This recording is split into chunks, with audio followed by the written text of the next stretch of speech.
Hello guys, welcome back to our channel. So आज हम chapter first continue करेंगे जो क्लास 10 स्टैंडर्ड का केमिकल रिएक्शंस वाला। तो उसमें हम आज शुरू करते हैं। तो शुरू करने से पहले मैं आपको कुछ बताना चाहूँगी। लास्ट टाइम हमने डिस्कस किया था कि व्हाट इज़ केमिकल रिएक्शन, उसके साथ बहुत सारी इंपॉर्टेंट टर्म्स भी डिस्कस की थी। तो उसी से रिलेटेड एक क्वेश्चन है कि हमें कैसे पता चलेगा कि केमिकल रिएक्शन हुआ था। ठीक है, इसके लिए मतलब 4 एक्टिविटीज़ होती है या फिर 4 कोई कंडीशन बोल सकते हो आप, जैसे कि इवोल्यूशन ऑफ अ गैस। अगर किसी चीज़ में किसी रिएक्शन में गैस का इवोल्यूशन हुआ है यानी कि गैस निकली है तो हम कह सकते हैं कि केमिकल रिएक्शन हुआ था।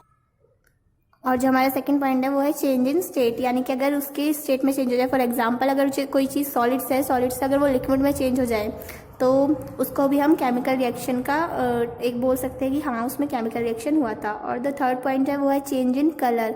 अगर किसी चीज़ का कलर में चेंज आ जाए, यानी कोई पर्पल से वाइट हो जाए, पिंक से ब्लैक हो जाए, एनीथिंग, तो उसमें भी हम बोलेंगे कि केमिकल रिएक्शन हुआ था।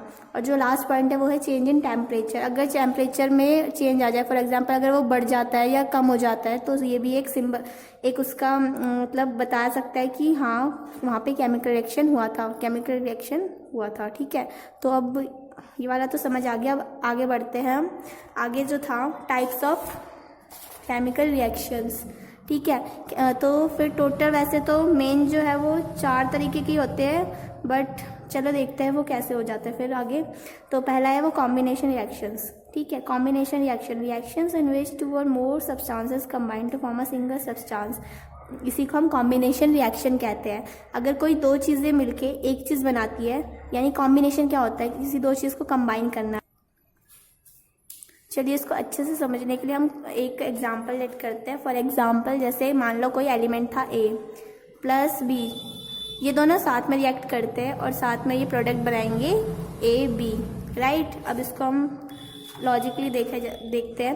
फॉर एग्जाम्पल, कोई क्लाइम था, वो वाटर के साथ रिएक्ट करता है। कोई क्लाइम आप घर पे भी जैसे वॉशिंग पाउडर यूज़ करते हैं, तो उसमें भी जब आप बाल्टी में मिक्सअप करते हैं उसके बाद आप देखेंगे कि स्लेक लाइम बन जाता है, और जिसको बोलते हैं CaOH2। इसका केमिकल फॉर्मूला है, और साथ में हीट भी जनरेट होती है। अगर आप नीचे से टच करके देखेंगे तो वो हल्का सा गर्म भी होता है।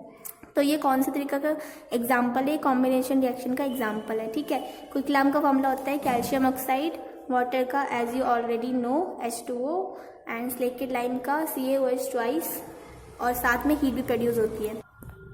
अब जो इसमें जो एलिमेंट है CaO, इसको हम क्विकलाइम भी बोलते हैं, और ये सीमेंट के मैन्युफैक्चर में भी काम आता है। ठीक है, तो इसके बहुत सारे एग्जाम्पल्स हैं कॉम्बिनेशन रिएक्शन के, हम देख सकते हैं। For example, formation of water भी देख सकते हैं।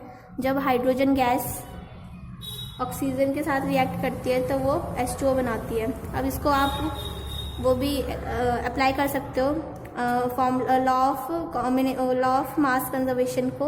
तो इसको हम दोनों साइड इक्वल करेंगे, यहाँ पे 2 H2, यहाँ पे भी 2, तो यहाँ पे भी हम law of conservation of mass को अप्लाई करेंगे, और यहाँ पे भी हम इससे इक्वल करेंगे ताकि इसका मास दोनों साइड इक्वल रहे, रिएक्टेंट साइड में भी और प्रोडक्ट साइड में भी। तो इसको इक्वल करेंगे, यहाँ पे 2 H2, यहाँ पे भी 2 H2, ये तो इक्वल है, बट यहाँ पे ऑक्सीजन 2 है पर यहाँ पे 1 ही, तो इसके हम आगे कॉफिशिएंट ऐड कर देंगे। हम यहाँ पे 2 2 4 हाइड्रोजन के एलिमेंट हो गए, पर यहाँ पे 2 है, तो यहाँ पे भी हम 2 का कॉफिशिएंट ऐड कर देंगे। Now it is equal, you can even calculate it.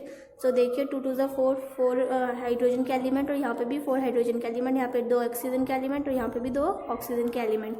ये भी कॉम्बिनेशन रिएक्शन का एग्जाम्पल है। और इक्वेशन को बैलेंस करने के लिए हमें दोनों साइड इक्वल एलिमेंट्स रखने चाहिए। जैसे कि हमने यहाँ पे किया था, यहाँ पे 4 हाइड्रोजन के एलिमेंट थे, यहाँ पे भी 4 थे, यहाँ पे 2 ऑक्सीजन के थे, तो यहाँ पे भी 2 ऑक्सीजन के थे। दोनों साइड हमें बैलेंस करना होता है, राइट हैंड साइड भी और लेफ्ट हैंड साइड भी। ठीक है, तो अब हम आगे बढ़ते हैं। कॉम्बिनेशन के ऐसे ही फॉलो होते हैं, और भी एग्जाम्पल है, लेकिन हम 2 ही लेंगे। तो अब हम आगे बढ़ते हैं। Slack lime is use for white washing walls. जो स्लेक लाइम था यानी कि CaO, ये वाइट वॉशिंग वॉल्स मतलब वॉल्स को वाइट वॉश करने के लिए भी यूज़ किया जाता है। अब ये कैसे होता है, इसका जो रिएक्शन होता है वाइट वॉशिंग का, वो ये होता है, जो कैल्शियम हाइड्रोक्साइड हमें मिली after reacting quicklime with water, वो अब CO2 के साथ यानी कि कार्बन डाइऑक्साइड के साथ रिएक्ट करते कैल्शियम कार्बोनेट बनाती है, जो कि एक हार्ड सब्सटेंस होता है, और वाइट कलर का कोटिंग हो जाती है, साथ में H2O यानी कि वाटर भी प्रोड्यूस होता है।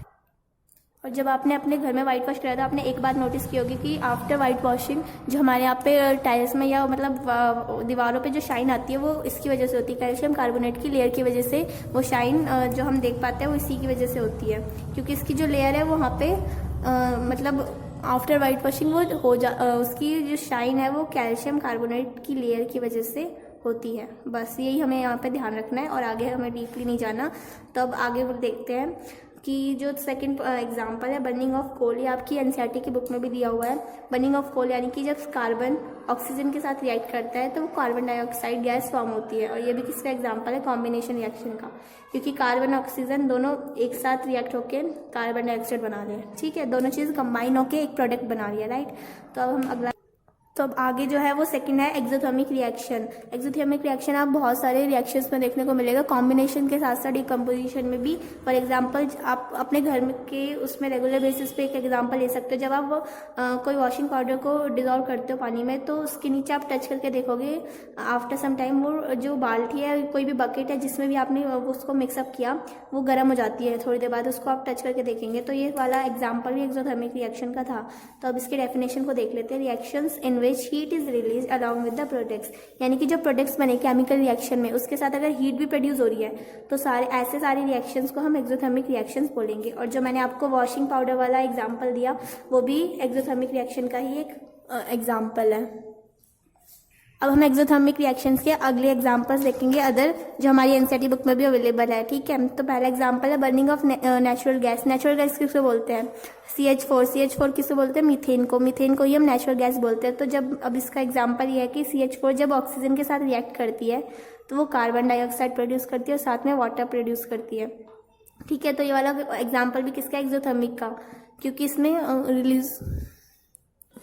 हाँ, तो अब जो ये वाला था बर्निंग ऑफ नेचुरल गैस के बाद एक और क्वेश्चन मोस्ट इंपॉर्टेंट जो आपके पेपर में आपसे हर बार पूछा जाएगा वाला क्वेश्चन, और ये 6 चैप्टर से रिलेटेड है। तो ये क्वेश्चन ये है कि जो ग्लूकोज है उसको रेस्पिरेशन को हम एक्सोथर्मिक रिएक्शन क्यों कहते हैं, because of the release of heat. तो रेस्पिरेशन को हम एक्सोथर्मिक रिएक्शन इसलिए बोलते हैं क्योंकि इसमें हीट को है वो रिलीज होती है along with the other products. ठीक है, बस आपको यही बात याद रखनी है कि इसको एक्सोथर्मिक क्यों बोला जाता है, क्योंकि इसमें हीट रिलीज होती है। ठीक है, और इसकी जो इक्वेशन है वो ये है, ये ग्लूकोज साथ में जब ऑक्सीजन के साथ रिएक्ट करता है तो carbon dioxide, water plus energy produce होती है। ये वाली इक्वेशन आपको अभी इतनी समझ नहीं आएगी जितनी आप 6 चैप्टर में जाके पढ़ोगे। ठीक है, तो अभी जस्ट आपको ये याद रखना है कि इसको एक्सोथर्मिक रिएक्शन क्यों कहते हैं। अब जो अगला एग्जाम्पल है वो है decomposition of vegetable matter into compost is also an example of exothermic reaction. हाँ, तो फिर ये वाला एग्जाम्पल की कोई भी इक्वेशन आपके एनसीईआरटी बुक में अवेलेबल नहीं है, बट तो मैंने इसलिए इसको लिखा है कि आपको बस इसको अपने ध्यान में रखना है कि हाँ, अगर फॉर एग्जाम्पल 1 मार्क क्वेश्चन में ये आ जाए तो आपको पता होना चाहिए कि कौन से रिएक्शन का एग्जाम्पल है। ठीक है, तो अब अगला जो है वो है डिकम्पोजिशन रिएक्शंस। पहला जो था वो था कॉम्बिनेशन, अब जो है वो डिकम्पोजिशन। अब जैसे अब नाम से समझ आ सकता है डिकम्पोज होना यानी कि टूटना, हिस्सों में टूटना। तो अब इसकी मतलब इस वाले रिएक्शन में 2 प्रोडक्ट, जो एक प्रोडक्ट होता है वो टूट के 2 प्रोडक्ट या उससे भी ज़्यादा प्रोडक्ट्स में मतलब मिलता है।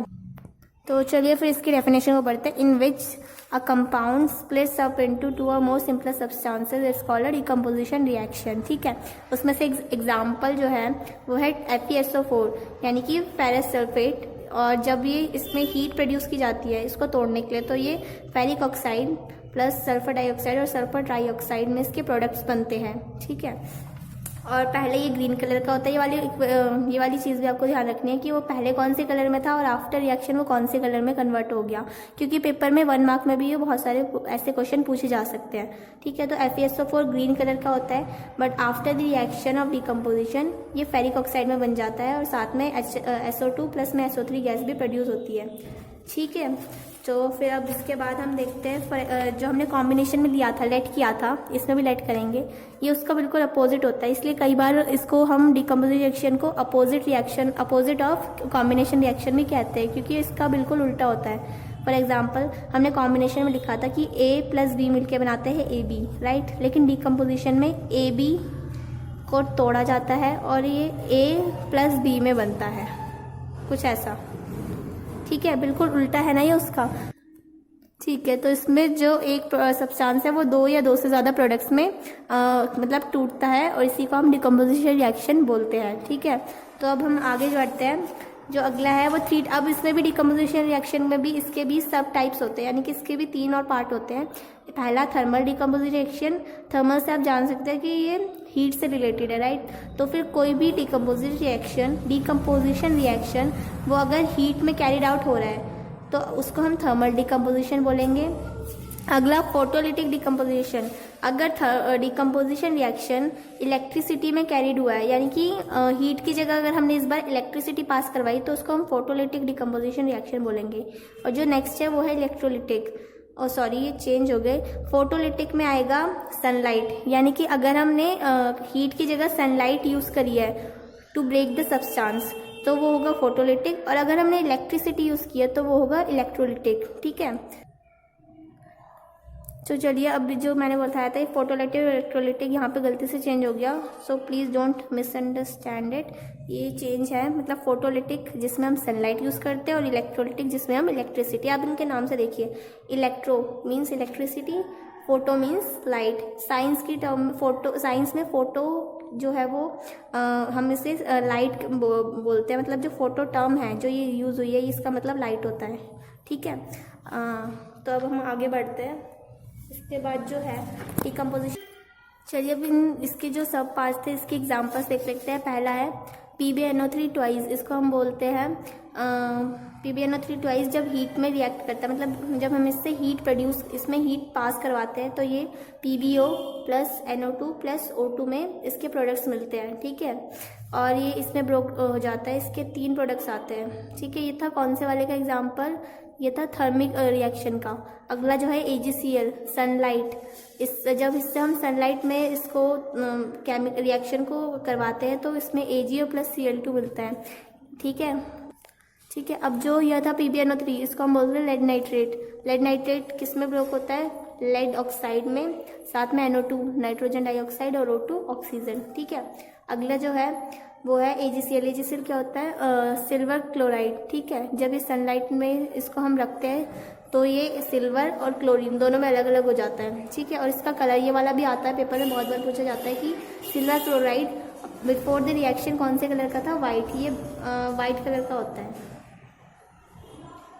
ठीक है, जब हम ये रिएक्शन से पहले वाइट कलर का होता है, जब हम इसको सनलाइट में रखते हैं तो ये सिल्वर में टूट जाता है। तो सिल्वर कौन से कलर का होता है, ग्रे, राइट। तो ये आफ्टर रिएक्शन ग्रे कलर का हो जाता है और साथ में क्लोरीन गैस प्रोड्यूस होती है। हम यहाँ पे एक निशान एरो लगा देते हैं। क्लोरीन गैस मतलब गैस के लिए हम अब ये ऊपर वाला एरो यूज़ करते हैं, और कोई भी प्रेसिपिटेट अगर बचता है तो वो नीचे, वो हमें आगे पढ़ेंगे कि प्रेसिपिटेट किसे बोलते हैं। ठीक है, अभी बस इसको इतना ही ध्यान रखें। और अगला जो है वो है H2O। जब इसको हम इलेक्ट्रिसिटी पास करवाते हैं पानी में से तो ये H2 प्लस O2 में डिवाइड हो जाती है। जैसे कि हमने कॉम्बिनेशन वाले बताया था कि H2 प्लस O2 मिलके बनाते हैं H2O, और डिकम्पोजिशन उसका उल्टा होता है कि H2O टूट के बन जाता है H2 प्लस O2, हाइड्रोजन और ऑक्सीजन में टूट हो जाता है।